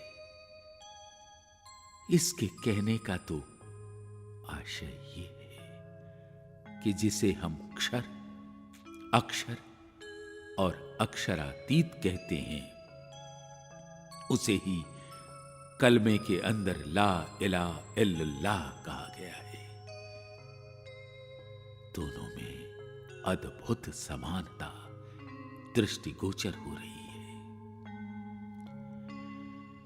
श्री मिहिरराज जी के तन में अक्षर ब्रह्म की सुरता के आने से उनकी आत्मा में पार ब्रह्म की 5 शक्तियां, जोश, श्यामा जी, अक्षर ब्रह्म, आवेश शक्ति तथा जागृत बुद्धि विराजमान हो गई, जिससे उनकी महामती शोभा हुई।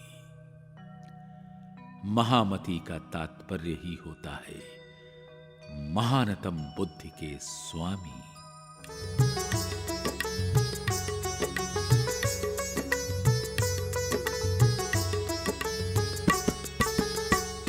इत महामत सो मिल चले तब अहमद पाया खिताब। इत मोहम्मद सो मिल चले तब अहमद पाया खिताब। ईसा और मोहम्मद मिले मारे दजाल सिताब, मारे दजाल सिताब।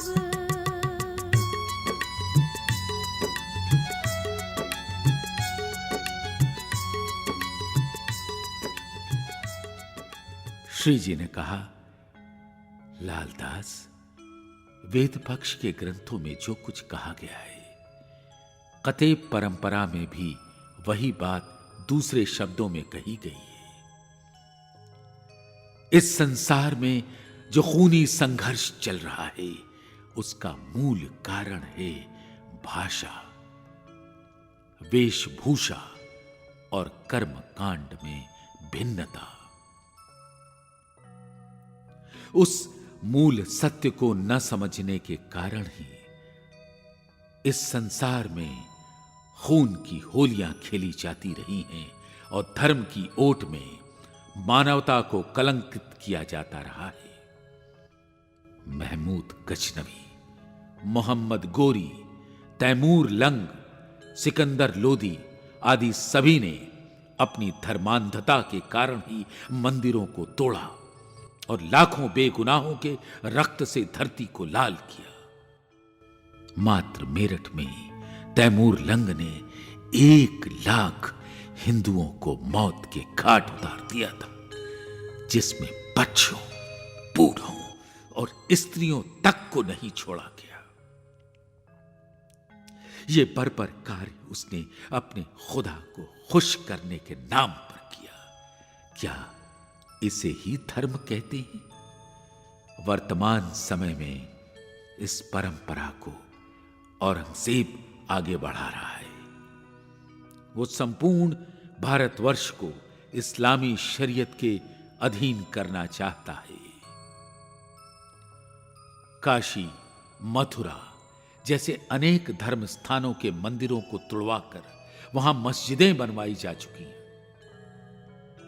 हिंदू जनमानस अपनी धर्म रक्षा के लिए गुहार लगा रहा है। कट्टरतावादी शिक्षा मिलने के कारण ही औरंगजेब इतना असहिष्णु हो चुका है। यदि औरंगजेब को इस्लाम धर्म के वास्तविक मंतव्य का ज्ञान हो जाए तो वो अत्याचार करना बंद कर देगा। वो कुरान हदीसों में वर्णित आखिरुल जमा इमाम मेहदी साहब की खोज में लगा हुआ है। यदि उसको मेरे स्वरूप की पहचान हो जाए तो वो निश्चय ही सच्चे धर्म की शरण में आ जाएगा, क्योंकि उसके अंदर परम धाम की आत्मा है। इसलिए हमें अब सारा कार्य छोड़कर दिल्ली प्रस्थान करना होगा।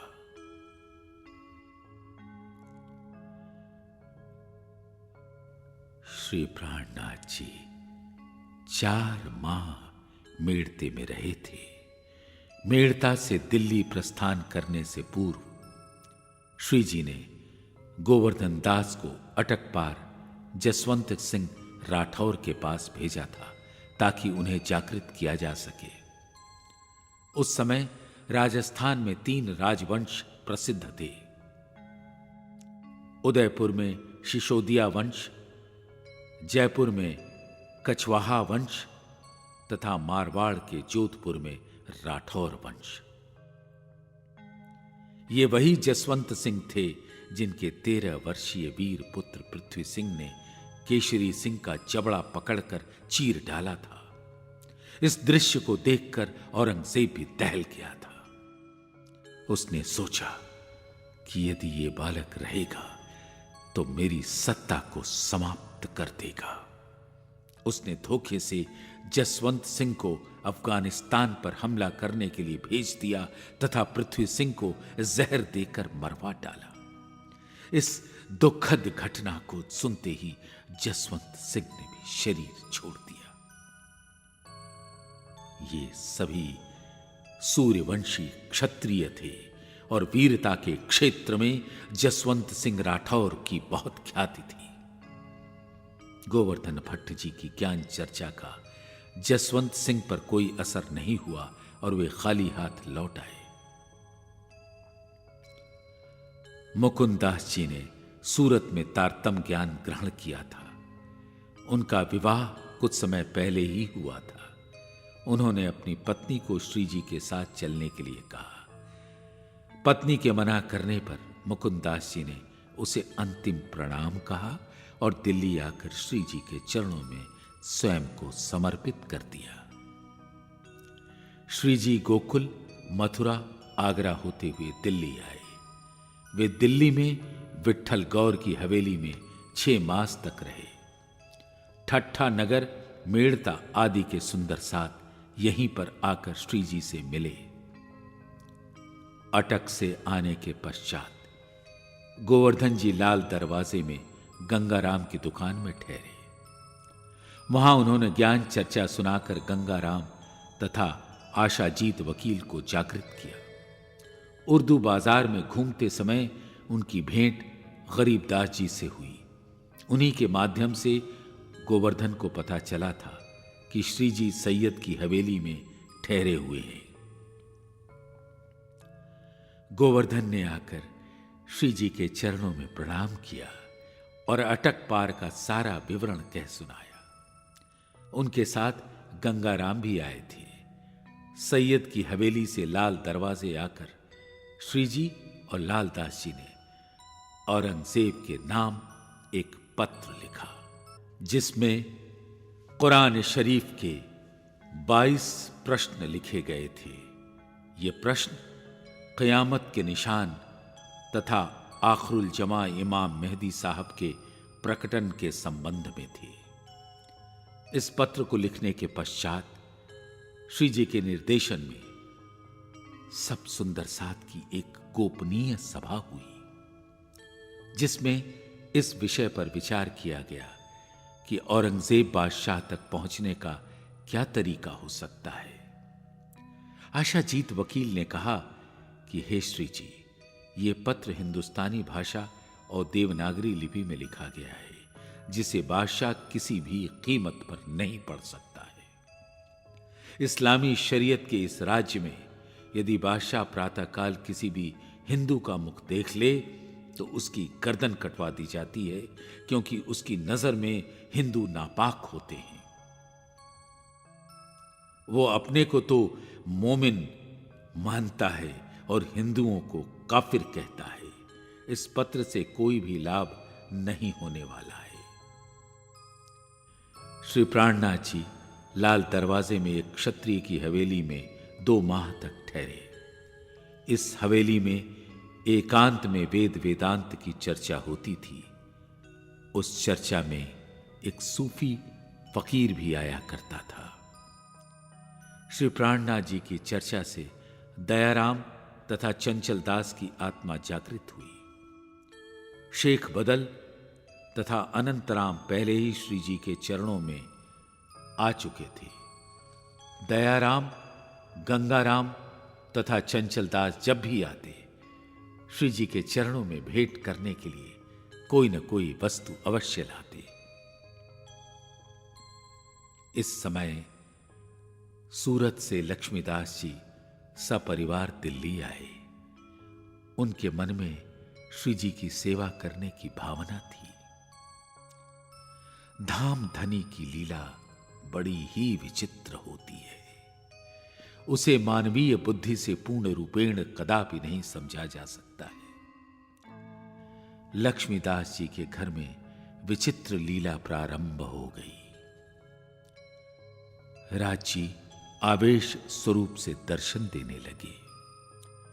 श्री राजी ने प्रत्यक्ष प्रकट होकर कहा कि आज के 8वें दिन अवश्य ही औरंगजेब की आत्मा जागृत हो जाएगी। लक्ष्मीदास जी ने श्री जी के पास आकर कहा कि हे श्री जी, प्रतिदिन मेरे घर श्री राज जी दर्शन देते हैं। आज पूर्ण ब्रह्म श्री राज जी ने कहा है कि औरंगजेब की आत्मा तुम्हारे तन से जागृत होगी। ये कार्य आज से 8वें दिन होगा। श्री प्राणनाथ जी ने लक्ष्मीदास जी का बहुत आदर किया और सुंदर साथ से कहा कि अब लक्ष्मीदास जी का आसन मेरी बराबरी में लगाओ। धामधनी की कृपा तो किसी पर भी हो सकती है। जिस पर भी श्री राज जी की कृपा हो वो जागनी कार्य में आगे आगे चले, मैं तो उसके पीछे पीछे भी चलने को तैयार हूं। या कोई मेरी बराबरी में भी बैठे तो भी मैं साथ साथ चलने को तैयार हूं। यदि सतगुरु धनी श्री देवचंद्र जी मेरे सिर पर हैं तो सुंदर सात को मेरे पीछे पीछे चलना चाहिए, किंतु जागनी कार्य में किसी भी प्रकार का व्यवधान नहीं होना चाहिए। लक्ष्मीदास जी ने कहा, मैं आपके आगे आगे तो नहीं चल सकता, लेकिन हां, आपकी बराबरी में जरूर बैठ सकता हूं, क्योंकि मेरे तन से ही औरंगजेब की आत्मा को जागृत होना है। श्री जी के इशारे से लक्ष्मीदास जी का आसन श्री जी के बगल में लगा दिया गया। सब सुंदर सात प्रतिदिन श्री जी को प्रणाम करते ही थे। श्याम भाई और भीम भाई भी श्री जी को प्रणाम करने के लिए आए। जब उन्होंने श्री प्राणनाथ जी की बराबरी में लक्ष्मीदास जी को बैठे हुए देखा तो मन ही मन मुस्कुराए, लेकिन कुछ बोले नहीं। श्री जी के चरणों में चुपचाप प्रणाम करने के बाद लक्ष्मीदास जी की ओर मुख करते हुए बोले, धाम के धनी पूर्ण ब्रह्म सच्चिदानंद श्री लक्ष्मीदास जी प्रणाम। ये कहने के बाद दोनों अपने चेहरे पर हल्की सी मुस्कान लिए हुए चले गए। सब सुंदर सात ये दृश्य देख रहे थे, लेकिन कोई कुछ भी बोल नहीं पा रहा था। लक्ष्मीदास जी को ऐसा लगा जैसे भीम भाई और श्याम भाई व्यंग्य कर रहे हों। इसी तरह की घटना 3 दिन तक नियमित रूप से घटती रही। श्याम भाई और भीम भाई उसी शैली में लक्ष्मीदास जी को प्रणाम करते रहे। अब तो लक्ष्मीदास जी शर्म के मारे पानी पानी हो गए और उन्होंने श्री जी की बराबरी में बैठना बंद कर दिया। उधर श्री राज जी प्रतिदिन की तरह ही लक्ष्मीदास जी के घर सबको दर्शन देते रहे। 8वें दिन जब लक्ष्मीदास जी ने प्रार्थना की कि हे धाम धनी, अब मेरे तन से औरंगजेब की आत्मा को जागृत कराइए, तो श्री राज जी अंतर्ध्यान हो गए। उस दिन जब लक्ष्मीदास जी सुंदर सात के बीच में आए तो प्रत्येक सुंदर सात यही प्रश्न करता था कि क्या औरंगजेब से आपकी भेंट हुई? क्या आपने उसे जगा लिया?